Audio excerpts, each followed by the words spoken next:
We promise to satisfy. Part 2. The main thing is to protect these characters.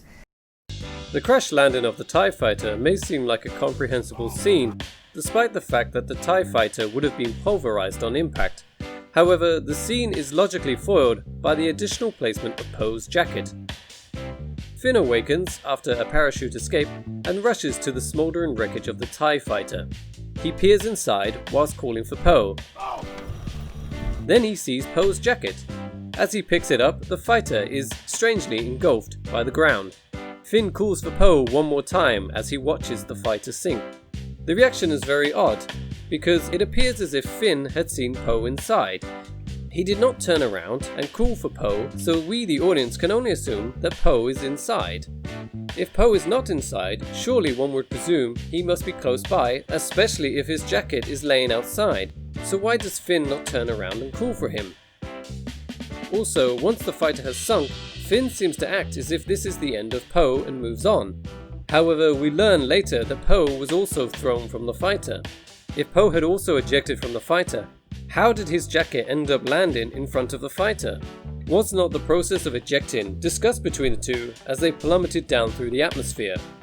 Finn is self-confessed inexperienced with the workings of a TIE fighter, so surely would need instructions of how to eject from the galaxy's best pilot. Lucky for us. Yeah. Therefore, wouldn't Finn be aware that Poe has ejected too? These questions are futile to ask, as the answers have nothing to do with making the actors act how the characters would behave in a given situation. Simply, Oscar Isaac had expressed frustration over dying early in another big franchise. So we can only assume the script had gone through a rewrite and he was written back in.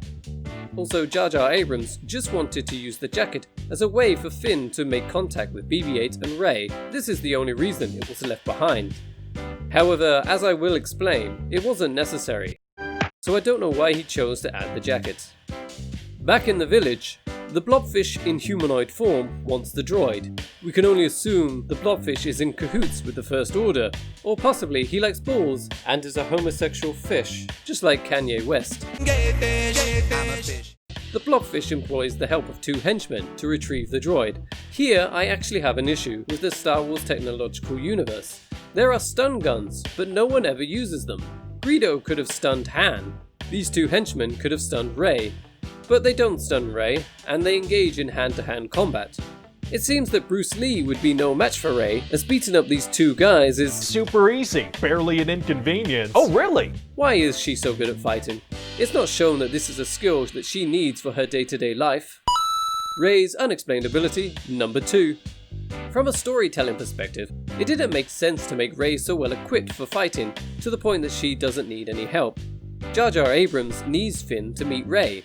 Finn could easily run up and help Rey to combat the henchmen. However, they wanted Rey to be a strong, confident woman. So Rey doesn't need help. I know how to run without holding my hand! Instead, Finn stops and watches her win. Therefore, the writers were compelled to ask, how can they make Finn meet Rey? The conclusion was to have Finn wear Poe's jacket, so BB-8 could recognize this inconspicuous garment from afar. This forced the writers to insert the passing of Poe's jacket to Finn somewhere earlier in the movie. Hence why we get the appearance of the jacket in front of the fighter, which makes no sense, because it was hastily shoved in. Rey Doolittle then speaks to the droid, which directs her attention to Finn wearing Poe's inconspicuous jacket. Rather than calmly approach Finn, she runs at him like a psychopath. There could be a perfectly reasonable explanation, which she could believe without question. Naturally, Finn runs away, in a straight line, but Rey teleports in front of him. Rey's unexplained ability, number 3. Finn gives a perfectly good explanation, and Rey believes it without question. Daisy Ridley's acting in this scene is pretty awful. It appears as if she's about to burst into a chuckle throughout the conversation.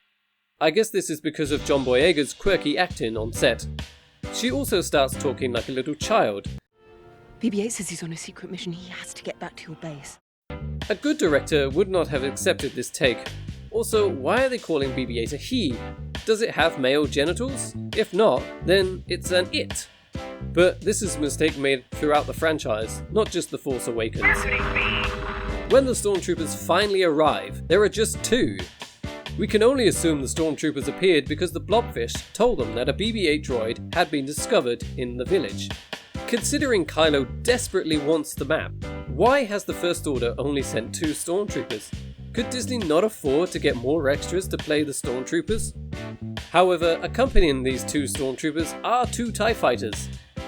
But the object is extraction of BB-8, not the destruction.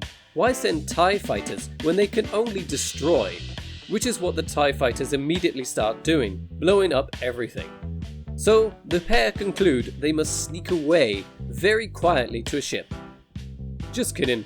They run out into the open as if they could outrun the TIE fighters. However, they are all stopped when the TIE fighters blow up the ship they're running towards. Luckily, there is another ship, which just so happens to be the Millennium Falcon. It seems nostalgia prevents the TIE fighters from shooting this one. Rey self-confesses that she has no knowledge of piloting, but then she pulls off maneuvers which the movie implies was very difficult. Rey's unexplained ability, number 4. They then escape into space, but the First Order seems to have disappeared. Earlier there was a humongous Star Destroyer orbiting the planet. Finn now finds himself having to decide whether to continue the lie that he is part of the Resistance. He decides that he will continue to pretend that he is part of the Resistance. However, he will tell BB-8 the truth. Well, some of it. Does not telling the droid that he is not part of the Resistance revive the question of how he got Poe's jacket? Nonetheless, he has just proved that he is an ally and is not part of the First Order by helping Rey and BB-8 escape. So why does he continue the lie? Does he continue the lie because he likes Rey and can see that she gets wet over the idea of the Resistance? Why does BB-8 not tell Rey? Why does BB-8 have a sudden loyalty to Finn? These questions are never answered. I call this next sequence of events the "then this happens," because things just start happening serendipitously to the plot.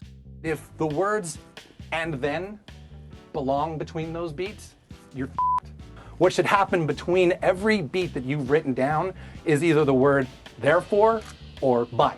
Yeah, you see movies that you're just watching, it's like, this happened, and then this happens, and then this happens. That's when you're in a movie just going, what the f*** am I watching this movie for? Just like Han just happens to be orbiting the planet, who just happens to be looking for the Falcon. They have a brief meeting, however it is cut short because a space gang looking for Han just happened to find him at this moment. And then it just so happens that another space gang looking for him find him at this time as well.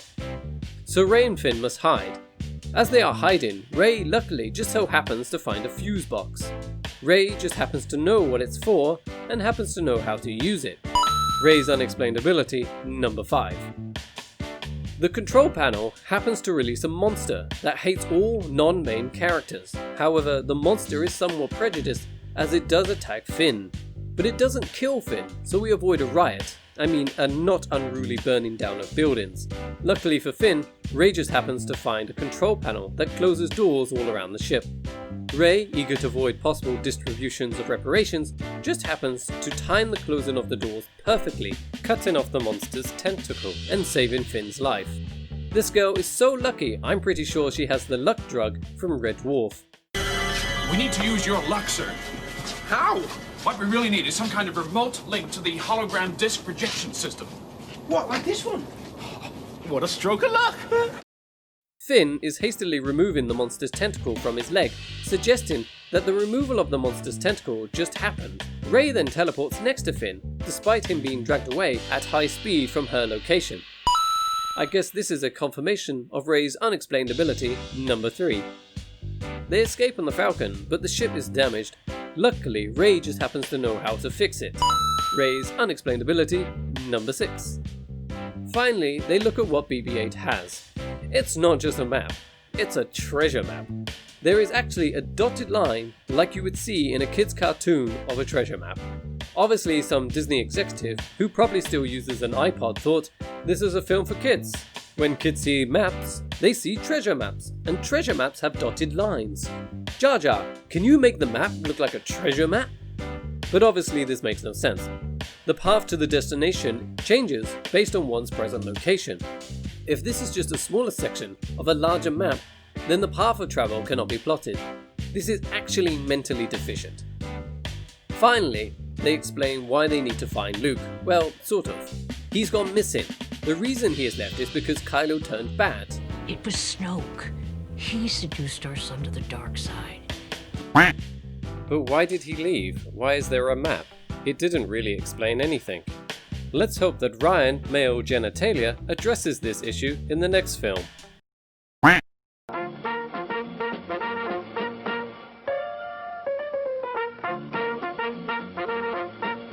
We're happy to have you with us this evening and want you to enjoy every minute of your stay here. Go away.